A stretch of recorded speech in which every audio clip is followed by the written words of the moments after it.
Freedom. It's one of the most powerful concepts in human language. It stirs something in us. It inspires us. It defines us, certainly as Americans. But here's a question we don't ask very often. What actually sustains freedom? Because history shows us something very clearly. Freedom does not sustain itself. It never has, and in some ways it never can. In fact, the uncomfortable truth is this: freedom without structure doesn't lead to more freedom, it leads to drift, which turns into disorder, and eventually it collapses under its own weight. Which brings us to something we don't always like to talk about. If freedom is the inspiration, structure is the requirement. The founders understood this at a very deep level. They weren't just fighting for freedom, they were builders of something that was much harder, a system that could sustain it over time. Because they knew something we often forget. Freedom is not the absence of constraint. It's the presence of the right kinds of constraints to maintain the freedom. George Washington said this: "Discipline is the soul of an army. It makes small numbers formidable, procures success to the weak, and esteem to all." Now, he was speaking about the military, but the principle applies everywhere. Without discipline, without structure, even the strongest of intentions will fail. And that same truth applies to a nation, to our businesses, to our teams, even to our individual lives. We all say we want freedom. Freedom in our time, freedom in our decisions, freedom in our financial lives, even in how we lead and live. But what we don't always realize is that freedom is built on structure, not rigid control, not unnecessary bureaucracy, but intentional structure. Think of guardrails, if you will.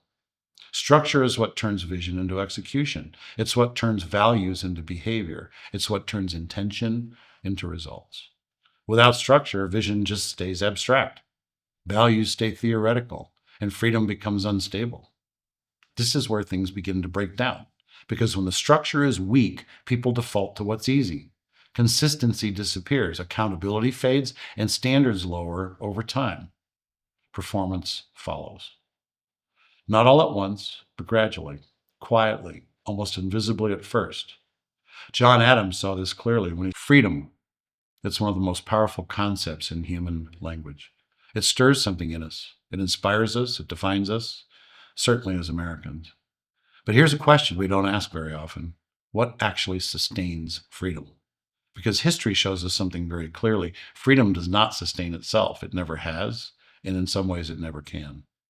In fact, the uncomfortable truth is this: freedom without structure doesn't lead to more freedom, it leads to drift, which turns into disorder, and eventually it collapses under its own weight. Which brings us to something we don't always like to talk about. If freedom is the inspiration, structure is the requirement.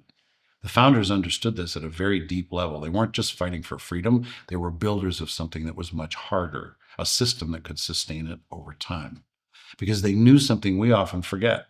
Freedom is not the absence of constraint. It's the presence of the right kinds of constraints to maintain the freedom. It's true in business, and it's true in our lives.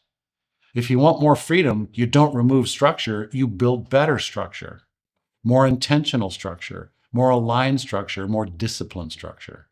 Because without it, freedom becomes fragile. And this brings us back to where we are today, America at 250.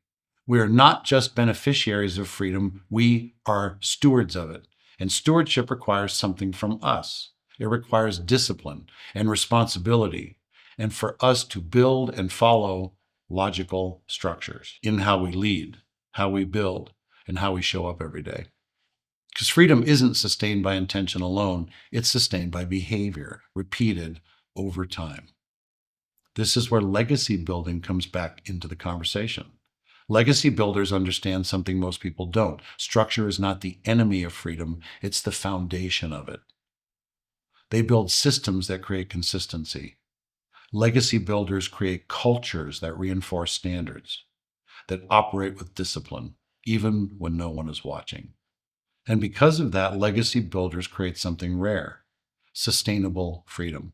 And so here's the question: where in your life or in your business are you asking for more than freedom without building the structure required to support it? And what would change if you did? Because if we want the next chapter of this American experiment to be stronger than the last, it won't come from less structure. It'll come from better structure, aligned with purpose, driven by character, and executed with discipline. That's how freedom lasts.